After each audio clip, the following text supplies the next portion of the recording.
Alright, so good day. Tayo ngayon ay magkakabit ng ating fitting. So habang inaayos ko dun sa labas, iniikot naman ng misis ko yung camera para ma-check yung before and after. And yan, medyo masukal pa yung likod. So ako doon ay busy sa paghukay para maibaw natin yung tubo. As you can see, hinahanap ko dyan yung main line papasok doon sa bahay namin. Kasi mag-extend ako dyan ng tubo papunta doon sa metrong kinabit sa amin. So medyo nahirapan ako dyan i-fittings kasi medyo mataas yung lupa namin compared dun sa mismong metro. So ang ginawa ko dyan is medyo hinukayan ko siya ng pailalim para hindi aksayado sa tubo. And iniisip ko dyan kung paano ko siya ipipit na siguradong hindi siya matatanggal o maghiwalay. So 0-0 yung ginawa ko dyan sa kanya. So after ko nga pala siyang hukayin, ayan, lalagyan na natin siya ng PVC cement. So yun yung sinasabi nila na nail text, pero yun, PVC cement ang tawag doon. So yan, sinusukat ko na siya and medyo babawasan ko pa yan kasi yung pinagputulan nung nasa loob ng bahay namin ay hindi pantay.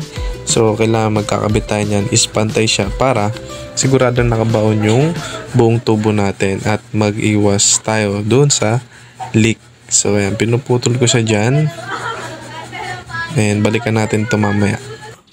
Right, so dito sinusugatan ko yung tubo para pag nalagyan natin itong PVC cement is madikit talaga siya. So makikita niya, pinapayara ko na siya para hindi mag-backlash yung mismong tubo natin at ma-maintain yung strength pagdating sa pressure. So yan, make sure ko na nakabaon talaga maigi yung tubo.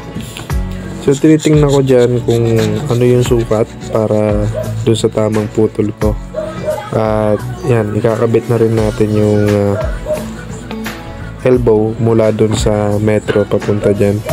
And sinisecured ko rin, after ko siyang lagyan sa loob at may pagdugtong, nalagyan ko rin yung labas para sigurado walang leak. And yan, papatuyin lang natin yan. And yan, so pagkatuyo, tinesting. So successful naman yung pagkakabit natin. And nag-proceed naman na ako dito sa CR para ikabit yung Black Series na nabili natin sa TikTok. So hindi naman talaga siya mamahalin, affordable lang din yung price niya, pero mukhang elegant, diba?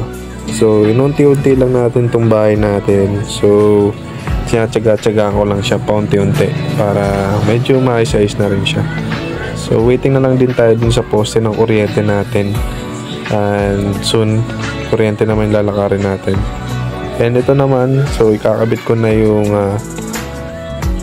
ating three-way na ano ba tawag dito, yan, basta three-way yan na gripo, yan, para isa sa bidet, isa sa shower, and then yung main nya is for timba.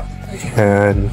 So nilagyan ko yan ng teflon para wala tayong leak and secure na secure dyan. So yan, tetesting natin yan mamaya. Lahat yan, itetesting natin.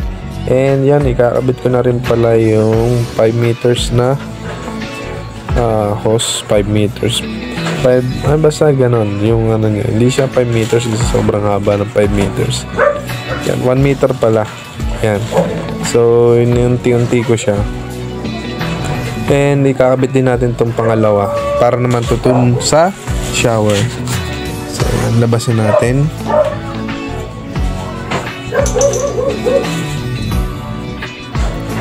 Ayan, so ikakabit ko na rin siya.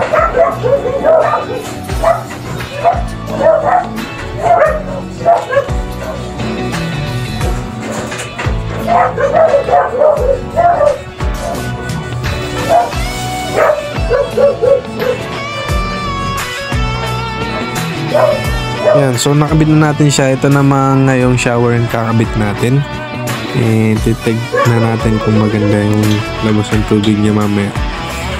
So yan, pinipittings ko pa lahat dyan para maganda siya tignan. Yun, nadikit na natin yung shower natin. And yan, ina-align ko na lang yung hose niya para maganda siya tignan and pantay. So hindi yan batak na batak para hindi siya malalaglag. So yan, susukatin ko naman dyan yung bidet. So kailangan pantay yung dalawang yan para maganda tignan. So yan, binabarena ko na yan dyan. And dito naman ako nag-proceed sa lababo ng CR. So pinitings ko na rin yan. Ayan. So alalay-alalay lang ako dyan kasi malalambot din yung mga nandyan. So yun lang. And ito na yung finished product.